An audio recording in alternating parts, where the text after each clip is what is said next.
ಅಮೃತಧಾರೆ ನಾಳೆ ಪೂರ್ತಿ ಕಥೆನ ಈಗಲೇ ತಿಳ್ಕೊಳ್ಳೋಣ ಬನ್ನಿ ನನ್ನ ವರ್ಣನೆಯಲ್ಲಿ. ಸದ್ಯಕ್ಕೆ ಈಗ ಗೌತಮಿಂದ ದೂರ ಆಗಿರೋ ಆನಂದ್ ಮೇಲೆ ಅಟ್ಯಾಕ್ ಆಗಿದೆ. ಗೌತಮಿಗ ಆನಂದ್ ಹೋಗಿರೋ ಕನಕದುರ್ಗದಲ್ಲಿ ಕಳ್ದೋಗಿರೋ ತನ್ನ ಗೆಳೆಯ ಆಪತ್ತಲ್ಲಿರೋ ಆನಂದನ ಹುಡ್ಕೊಂಡು ಹೋಗಿದ್ದಾನೆ. ಅಲ್ಲಿ ಸಿಗೋದಿಲ್ಲ ಆನಂದ್. ಎಲ್ಲರೂ ಹೊಡೆದು ಚಚ್ಚಿ ಅವನ್ನ ಬಿಸಾಕಿ ಹೋಗಿರ್ತಾರೆ. ಅವ್ನ ಪ್ರಜ್ಞೆ ಇಲ್ದಿರ ಜೀವನೇ ಇಲ್ಲ ಅನ್ನೋ ಸ್ಥಿತಿನಲ್ಲಿ ಬಿದ್ದಿರ್ತಾನೆ.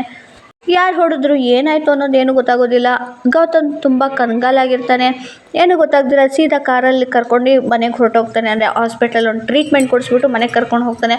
ರೌಡಿಗಳು ಹೊಡೆದಿದ್ದ ರೇಂಜಿಗೆ ನೋಡಿದ್ರೆ ಅವ್ನ ತಲೆ ಎಲ್ಲ ಒಡೆದೋಗಿ ದೊಡ್ಡ ಕೋಮಾದಲ್ಲಿರಬೇಕಿತ್ತು. ಬಟ್ ಅವ್ರು ಸಿಂಪಲ್ಲಾಗಿ ಬ್ಯಾಂಡೇಜ್ ಹಾಕಿಸ್ಕೊಂಡು ಈಗ ಮನೆಗೆ ಕರ್ಕೊಂಡು ಹೋಗಿದ್ದಾರೆ.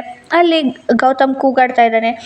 ಭೂಮಿಕಾ ಅವರೇ ಕರೆಕ್ಟಾಗಿ ಹೇಳಿ ಇಲ್ಲೇನು ನಡೀತಿದೆ ಅಂತ, ನನಗೇನೋ ನಡೀತಿದೆ ನನಗೆ ಗೊತ್ತಿಲ್ದಿರ ಅಂತ ಡೌಟ್ ಬರ್ತಿದೆ. ನನ್ನ ಹತ್ರ ಏನು ಮುಚ್ಚಿಡಬಾರ್ದು, ನೀವು ಎಲ್ಲ ಹೇಳಬೇಕು ಅಂತ ಕಂಡೀಷನ್ ಮಾಡ್ತಾನೆ. ಅಷ್ಟರಲ್ಲಿ ಅಲ್ಲಿ ಅಪರ್ಣ ಬಂದ್ಬಿಟ್ಟು ಯಾರೋ ನಿಮಗೆ ಮೋಸ ಮಾಡ್ತಿದ್ದಾರಂತೆ ಕಣೋ ಗೌತಮ್ ಅಂತ ಹೇಳ್ತಾಳೆ.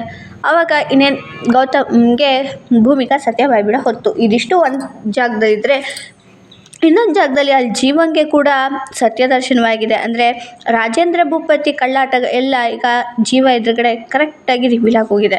ರಾಜೇಂದ್ರ ಭೂಪತಿನ ಮೀಟ್ ಮಾಡೋದಕ್ಕೆ ಅಂತ ಜೀವ ಹೋಗಿರ್ತಾನೆ. ಅವನು ಡೋರ್ ಒಳಗೆ ಹೋಗಿರಲ್ಲ, ಹೊರಗಡೆನೇ ನಿಂತಿರ್ತಾನೆ. ಜೀವ ಅಲ್ಲಿಲ್ಲ ಅಂದ್ಕೊಂಡು ರಾಜೇಂದ್ರ ಭೂಪತಿ ಮತ್ತು ಅವ್ನ ಪಿ ಎ ಒಬ್ಬಳು ಇಬ್ಬರು ಮಾತಾಡ್ತಾ ಇರ್ತಾರೆ. ಈಗೀಗ ಜೀವ ಬರೋದೇ ಬಿಟ್ಬಿಟ್ಟಿದ್ದಾನಲ್ವ, ಕಮ್ಮಿ ಮಾಡಿದ್ದಾನೆ ಅಂತ ಆ ಪಿ ಎ ಹೇಳಿದಾಗ ಹೌದು, ಅವ್ನು ನಾನು ಇಟ್ಕೊಂಡಿರೋ ಒಂದು ಟಿಶ್ಯೂ ಪೇಪರ್ ಅಷ್ಟೇ, ಇವನ ಮುಖಾಂತರ ಗೌತಮ್ಗೆ ಗುಂಡೇಟು ಹಾಗೆ ಹೇಗೆ ನನಗೆ ಇವನ ಜೀವನ ಟಿಶ್ಯೂ ಪೇಪರ್ ಥರ ತೆಗೆದು ಬಿಸಾಕ್ತೀನಿ, ಇವನು ನನ್ನ ಕಾಲು ಕೆಳಗಿರೋ ಬಿದ್ದಿರೋ ನಾಯಿ ಅಂತೆಲ್ಲ ಕೇವಲವಾಗಿ ಮಾತಾಡ್ಬಿಡ್ತಾನೆ. ಆಗ ಜೀವಗೆ ಕಣ್ಣಲ್ಲಿ ನೀರು ಬರುತ್ತೆ. ಈಗ ಅವನಿಗೆ ರೋಷಾವೇಶ ಬಂದು ರಕ್ತ ಕುದೀತಾ ಇದೆ. ಇನ್ನೇನು ಅವನು ಹೋಗಿ ರಾಜೇಂದ್ರ ಭೂಪತಿಗೆ ಕಪಾಳಕ್ಕೆ ಹೊಡೆದು ಸರಿಯಾಗಿ ಬುದ್ಧಿ ಕಲಿಸ್ಬೇಕಾಗಿದೆ. ಅವನು ಈ ಕೆಲಸ ಮಾಡ್ತಾನ ಅಥವಾ ಪಶ್ಚಾತ್ತಾಪದಲ್ಲಿ ಹೋಗಿ ಅವ್ರ ಅಪ್ಪ ಅಮ್ಮನ ತಬ್ಕೊಂಡು ಮತ್ತೆ ಹಳೆ ಜೀವ ಆಗ್ತಾನ, ಇದೆಲ್ಲ ಕುತೂಹಲವಾಗಿದೆ. ಬರೋ ಎಪಿಸೋಡಲ್ಲಿ ಗೊತ್ತಾಗುತ್ತೆ. ವಿಡಿಯೋ ಇಷ್ಟ ಆದರೆ ಲೈಕ್ ಮಾಡಿ, ಶೇರ್ ಮಾಡಿ, ಸಬ್ಸ್ಕ್ರೈಬ್ ಮಾಡಿ. Thank you for watching.